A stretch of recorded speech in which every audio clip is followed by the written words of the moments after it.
What if the best AI investment in Canada right now isn't a tech stock at all? The companies quietly printing money from the AI boom are the ones selling the land, the power, the cooling capacity that keeps these giant servers farm running.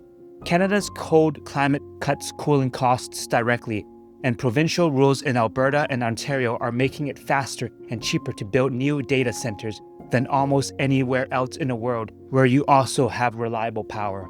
In this video, we'll learn the chain from policy to profit and where investors can actually get in. It starts with power. Hi, Kane again. I was a theater grad that started with nothing. 20 years later, I own properties throughout Ontario. Be sure to watch my struggles in my biography video.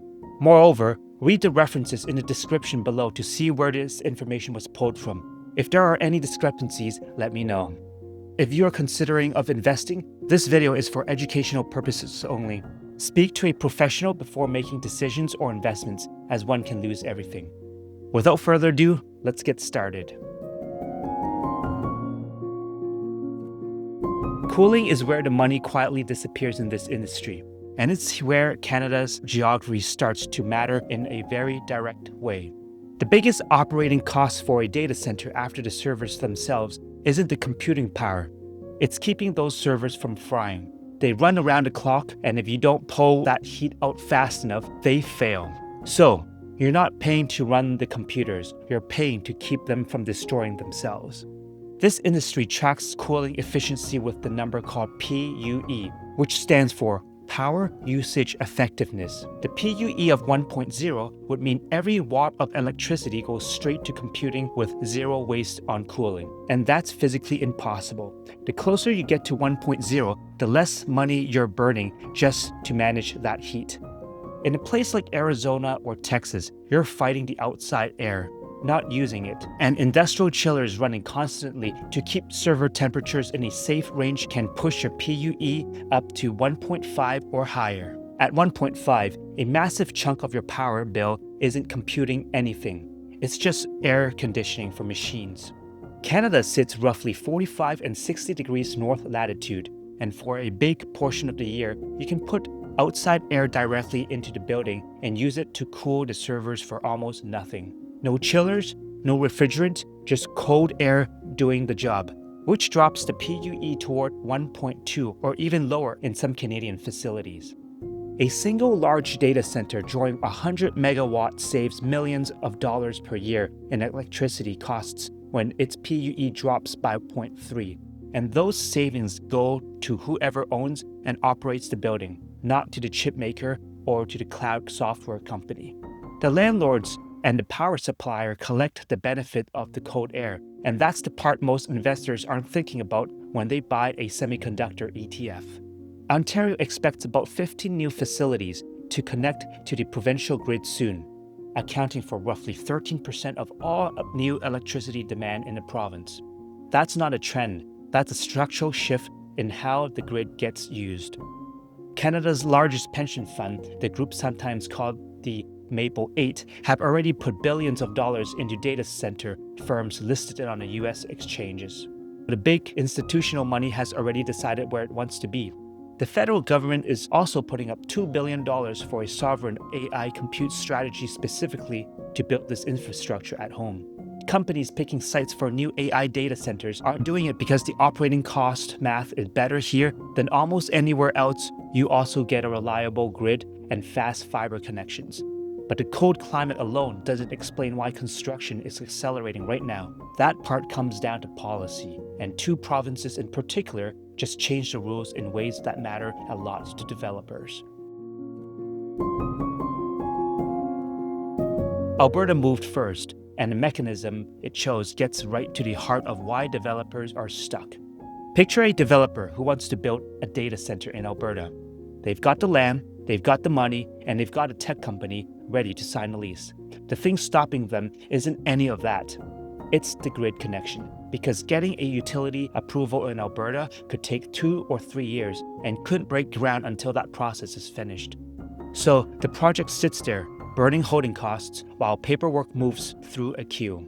Alberta introduced Bill 8, the Utilities Statutes Amendment Act, slated to come in force in 2027. What it does is let data center developers use behind-the-meter generation, meaning they generate their own power on-site and connect it directly to their facility without going through the standard utility queue at all. They can also sign off agreements directly to power producers and assess a fast-track approval process. That's the bottleneck it's cutting through, and for a 200 megawatt facility, that's a 3-year wait. That timeline compression translates directly to money. A self-powered data center in Alberta controls its own power costs instead of being at the mercy of whatever the utility charges in any given year. When you're signing a 10 or 20-year lease on a facility, that cost predictability matters enormously. And a tenant who knows exactly what they'll pay for power over the life of their lease is a much easier deal to close than the one who's guessing at future utility rates. Ontario's been moving in a similar direction, though the mechanism is different.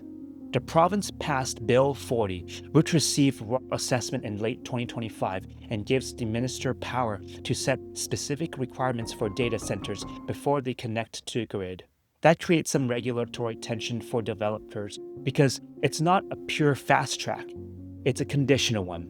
So the approval speed depends on what requirements get attached. Both provinces are competing for the same capital, and that competition is pushing timelines down and costs with them. Microsoft has already committed $19 billion to expand its Canadian data centers between 2023 and 2027.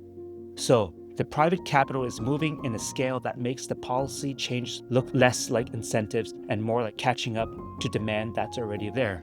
More project gets announced, more land gets acquired, more power contracts get signed, and the industrial real estate and utility companies sitting underneath all of that start seeing more demand for what they own. The government allocated billions of dollars specifically for data center and public computing infrastructure. So, there's public money layered on top of the private commitments. The physical assets collecting the rent and power revenue from all of that investment are owned by the set of companies most people haven't thought about yet. So let's trace where the money actually flows, because the chain from server rack to your portfolio runs through some companies most people skip right past. Think about what makes a great commercial tenant. They sign a long lease, paying on time every month, and they don't punch holes in drywalls. Data center operators are probably the best commercial tenants on the planet right now, and the real estate firms collecting rent from them are sitting on very predictable cash flows. The physical chain for an AI center runs like this: land, building, power connection, cooling system, and then finally the servers inside. When most investors buy a tech stock or a semiconductor ETF, they're buying exposure to the servers and the software. The land and the power connection are owned by a completely different set of companies, and those companies don't show up on most people's AI watch lists. They're also a middle layer worth knowing about. Celestica, the Toronto-based hardware manufacturer, supplies the actual rack infrastructure and power management systems to go into hyperscaler facilities. So it sits between the building and the chip, and it's been one of the more explosive performers in the Canadian market as these sites ramp up. Real estate investment trusts that specializes in data centers own the physical buildings and lease them out to operators. Leasing runs 10 to 20 years. The tenants are large credit-worthy tech companies, and demand for space is growing faster than new supply can get built and permitted. Vacancy for high power management and a standard warehouse simply doesn't have, so you can't just repurpose existing stock to meet the demand. Canadian listed digital REITs are pretty thin compared to what's available in the US market, but Canadian investors aren't locked out of the physical layer. Canadian industrial REITs and commercial real estate firms hold a lot of underlying land and industrial buildings that data center developers are looking for right now, particularly in Ontario and Alberta. And those companies seeing more inbound interest from developers than they were 2 to 3 years ago.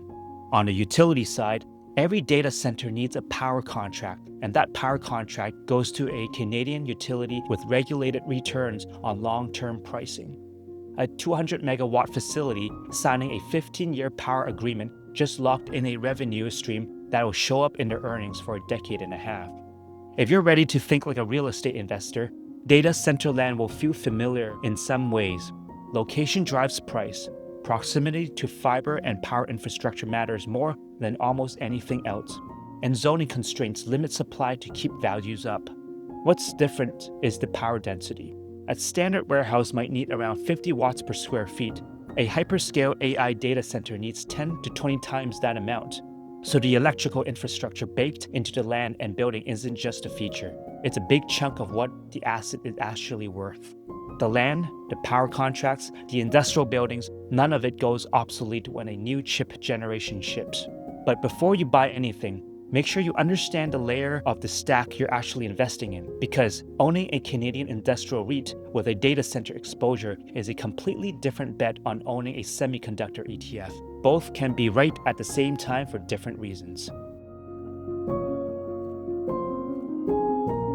Most people chasing AI returns are buying the same 5 US tech names, and that's fine. But the physical infrastructure underneath all that computing doesn't get talked about nearly enough. The land in Ontario and Alberta, the power contracts with Canadian utilities, the industrial buildings with 10 megawatt grid connections, those assets don't go obsolete with new chip ships. The whole AI build-out is moving fast. The Bill 8 is already law, with construction pipeline running behind it. The irony is, the most advanced computing infrastructure on the planet still runs on 19th century assets. Land and power lines are doing the work. If you're interested in other alternative investments, be sure to watch my next video about mortgage investment corporations and how it can pay you monthly income. Thanks for watching.